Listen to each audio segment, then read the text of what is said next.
হাদি মরহুম শহীদ হাদি আত্মার মাগফিরাত কামনা করছি এবং নলছিটিবাসীকে অনেক ধন্যবাদ জানাচ্ছি যে আপনারা আমাকে এখানে অল্প সময়ের জন্য আসছেন, তারপর আপনারা একে অ্যারেঞ্জমেন্ট করেছেন।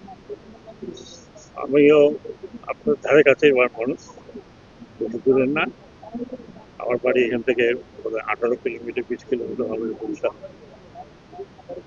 এবং আমি যেই দিন হাদির হত্যা হয় সেই দিন আমি ঢাকার বাইরে ছিলাম, এবং পরবর্তী পর্যায়ে আমি যেদিন জানাতে হয়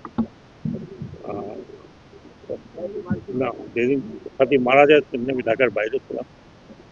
পরবর্তী পর্যায়ে আমি যখন ফিরে আসি, আমি মন করেছিলাম আমি একটা স্পিড বোট দিচ্ছিলাম রুগীদের জন্য কোস্টাল এরিয়াতে।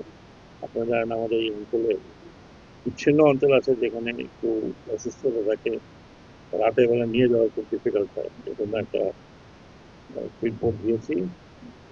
সেখানে আমি তাৎক্ষণিকভাবে ওসমান হাদির নামে এই স্পিড বোটটা ওর নামেই আছে।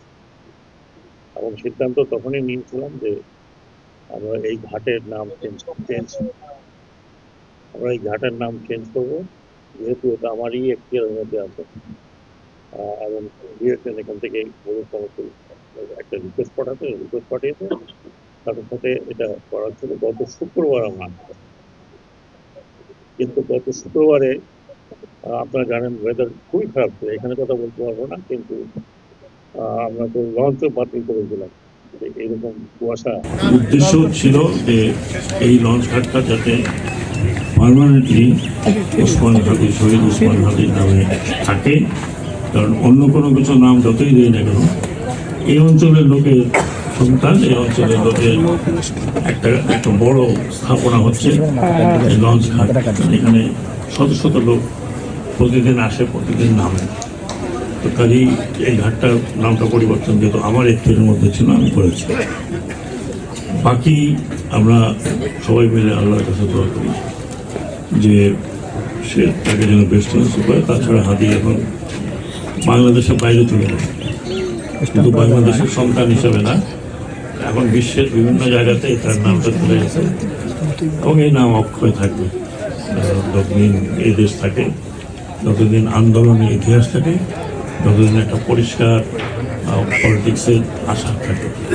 আদি এমনই আশা ছিল যে একটু পরিষ্কার বাংলাদেশে একটা পরিষ্কার পরিচ্ছন্ন রাজনীতি এবং হাদির অনুসারী এবং হাদির যে লক্ষ্য ছিল তারা সবাই আশা করি, আমরা সবাই কামনা করি যে বাংলাদেশে আগামীতে এই ধরনের কোনো কিছু যেন না ঘটে, কোনো ফ্যাসিস্ট সরকার আবির্ভাব না হয়।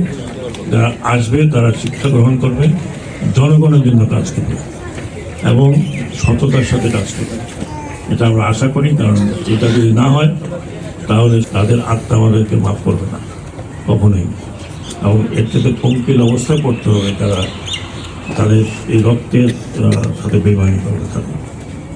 আপনাদের অনেক অনেক ধন্যবাদ। আপনারা এখানে এসেছেন। এই ডিপার্টমেন্ট হচ্ছে মিনিস্ট্রি অফ হোম, যেটাকে আমরা বলি স্বরাষ্ট্র মন্ত্রণালয়। আমি যতটুকু জানি স্বরাষ্ট্র মন্ত্রণালয় দিন রাত কাজ করছে, আর কিছু কিছু ধরা পড়েছে, অনেক সাক্ষ্য প্রমাণ সামনে আসছে। যদিও আমি এটা সম্বন্ধে ভিতরে জানি না, কিন্তু আমি যতটুকু জানি যে যেগুলো নিয়ে আলোচনা হয়েছে, কিছু কিছু জিনিস হয়তো আপনাদেরকে হয়তো তারা বলছে না, কারণ একটা প্রপার ইনভেস্টিগেশনের খাতে আশা করব যে হয়তো এই মাসের মাঝামাঝিতেই আপনারা হয়তো জানতে পারবেন। আমি এই বিস্তারিত কিছু বলতে পারবো না, কারণ আমার কাছে বিস্তারিত নেই, আর আমার ডিপার্টমেন্টও নাই। আমি যতটুকু জানি যে আমরা অত্যন্ত সিরিয়াস, গভর্নমেন্ট অত্যন্ত সিরিয়াস। এটা নিয়ে পার্শ্ববর্তী দেশ ও যদি কোনো রাজকারণীকে চলে যেয়ে থাকে, সেখান থেকেও ফিরিয়ে আনার ব্যবস্থা ডেফিনেটলি হচ্ছে।